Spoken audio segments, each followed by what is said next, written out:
back, Israel.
Want to know the secret to victory? Fail to make the varsity team. Start your career as a walk-on. Go 3-13 in your rookie season. Take a perfect team and blow a perfect season. It's been 108 years to start a league. You really want to know the secret to victory? Defeat! Consider yourself as your enemy and work on your game.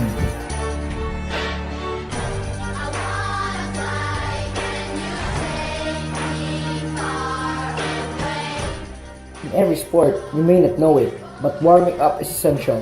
It helps your body to be ready for the workout you're about to do, and it helps you get the most out of the workout, and it prevents injuries. So basically, in a warm-up, I personally like to do it in a pattern, wherein I start from my legs up to my knees, hips, arms, and up to my head.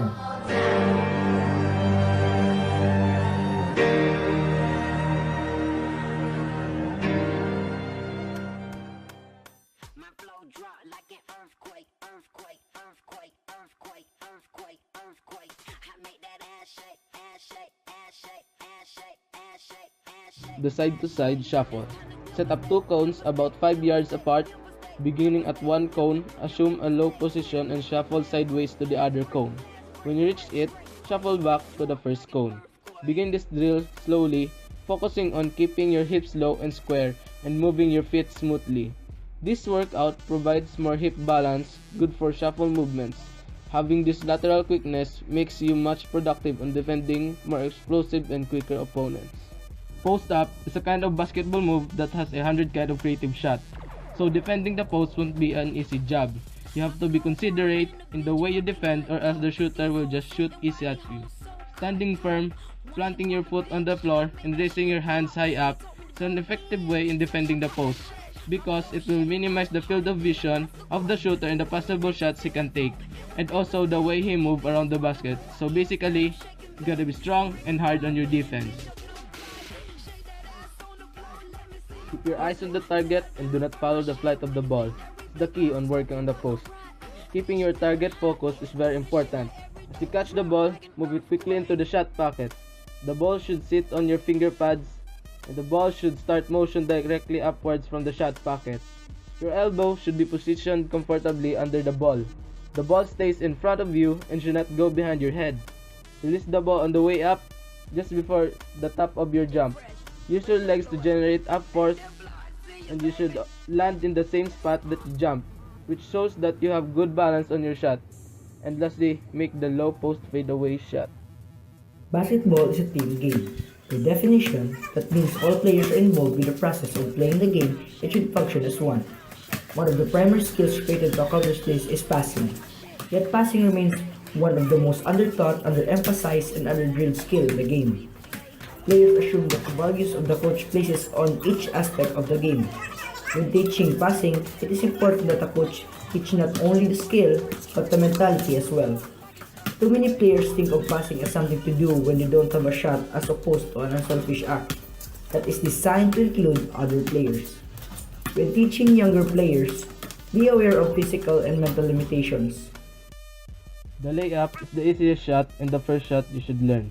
It's not as easy as it looks at first, as a lot of kids have difficulty getting the correct footwork and shooting off the right foot.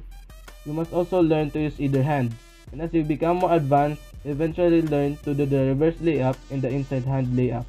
In this video, we've only shown the basic layup drill, the underhand drill. Let the ball roll off your palm and then your fingertips, and lay the ball softly off the backboard. Mastering both dominant and offhand is a good practice for easier buckets upon penetrating the rim. If you want to be a superb shooter, you must have very good basketball shooting form and technique. However, you don't need a perfect shooting form. In other words, your shooting form will never be 100%. With that said, you'll never be a great shooter unless you have satisfactory form and mechanics. It's very common for players to have fatal flaws in their approach, and they have no chance of becoming consistent shooters. The shooting fundamentals are eyes on target, stance and balance, shot pocket, grip, balance hand, delivery, up force and landing, and follow through and make the shot. As a basketball player, it is important for you to jump high. Everybody who is physically healthy is able to jump, but to stand out from the rest of the world, basketball players have to jump higher. The sport of basketball, having a higher vertical has a lot of benefits, especially if you're more on defensive plays. Blocking the shot of your opponent affects all momentum or consistency of every individual has. It results to a threat to other shooters. Also, on offensive end, when facing a taller and bigger defender, upon attacking the basket, especially if you're a point guard, you need much higher vertical jump, or what we call hang time, so you can have an option to either switch hands in mid-air or to do reverse layup effortlessly for easy shots like what NBA players do.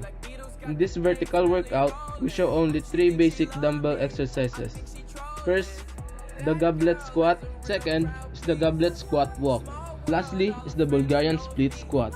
Similar to a basic split squat, except now you're gonna have it loaded with the Bulgarian split squat. In this workout, select dumbbells of the appropriate weight. If you have not previously done weight training, you will need to select a set of dumbbells that will meet your needs at the beginner level. You can buy a set that has a wide range of dumbbell weights, so you can start light and work up. Alternatively, you can buy adjustable dumbbells which you can increase the weight of as you go. Playing basketball is not all about how you shoot, because in playing basketball, you must be physically fit, and by being physically fit, you must exercise, like push-ups. It strengthens our full body activation and enhances our cardiovascular system, and prevent us from back injuries and other injuries in doing push-ups. Diamond push-up is an ultimate push-up that benefits to a strong triceps, strong chest, and broad shoulders. In playing basketball, you must exercise like pull-ups that strengthen our muscles and abdominal cores. First, you must do assisted pull-ups. Sit under the bar and grip it with your palms facing out. Straighten up and lift about 50% of your body weight, keeping your feet on the ground and your knees slightly bent. Keep lifting until your chin is over the bar. Slowly lower yourself back to starting position and then repeat. Day 2. Pero dahil mag-areglaw. 1-0. Peg ano ka dyan?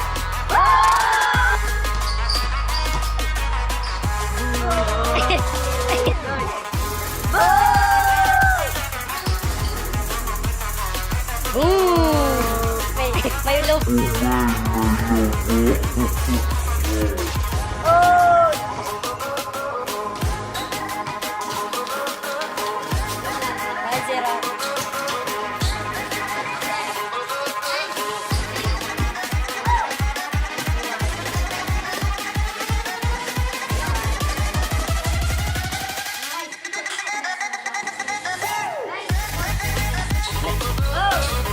Bye-bye. Parehas.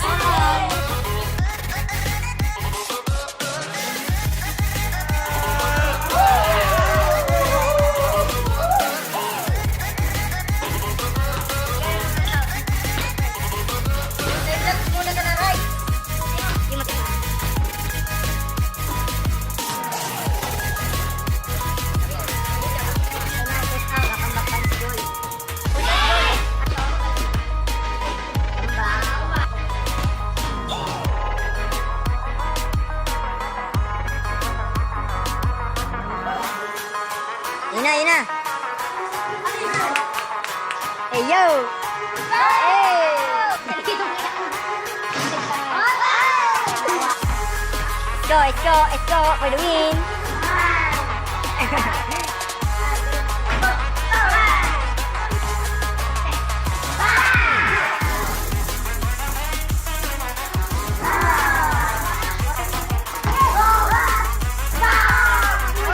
Bola. Ngirit blister.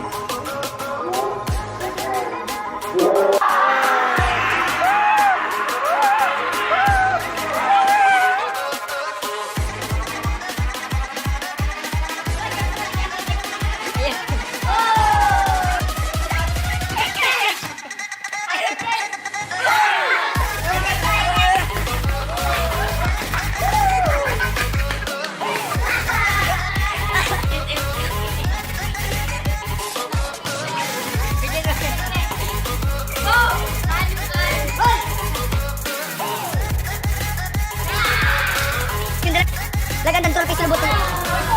Lagandang trophy sa lubot.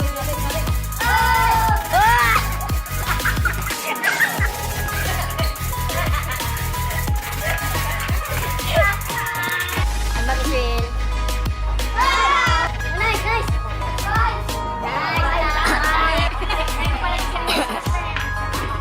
Ay, patay.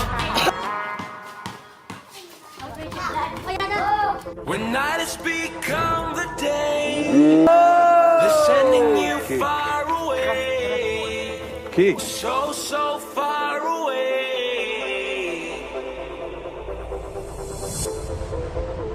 When everything starts to fade, you don't have to be afraid. No, you don't have to be afraid. Take my hand and this is free love. That's what we are made of. Yes, we are.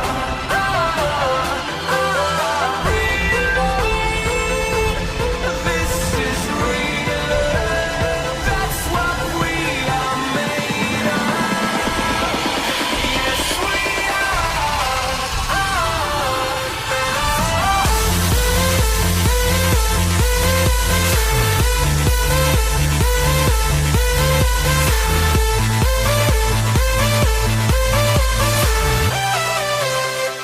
take my hand and this is free love.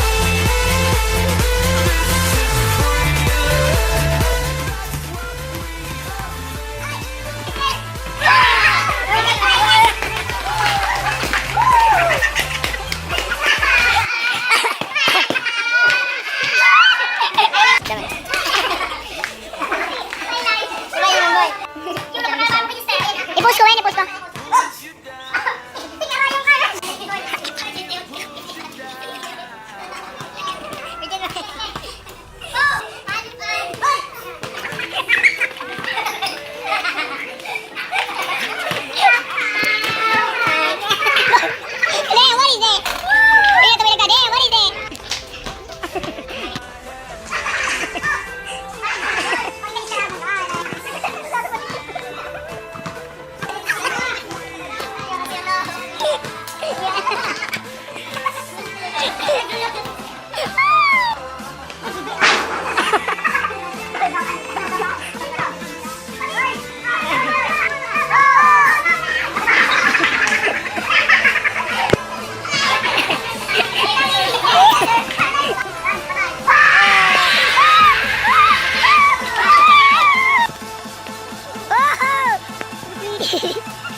Jun, say something. Can you sleep with me tonight?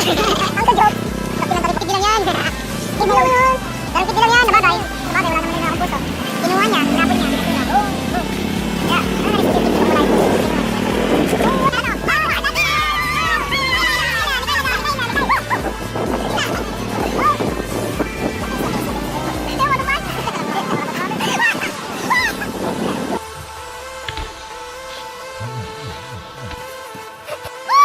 Yeah!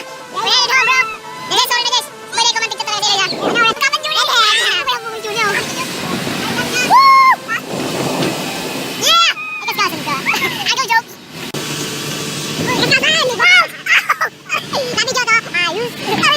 Go! Juni first time. Juni. Ay, Juni. Ay, Juni. Ay, Juni. Ay. Ay.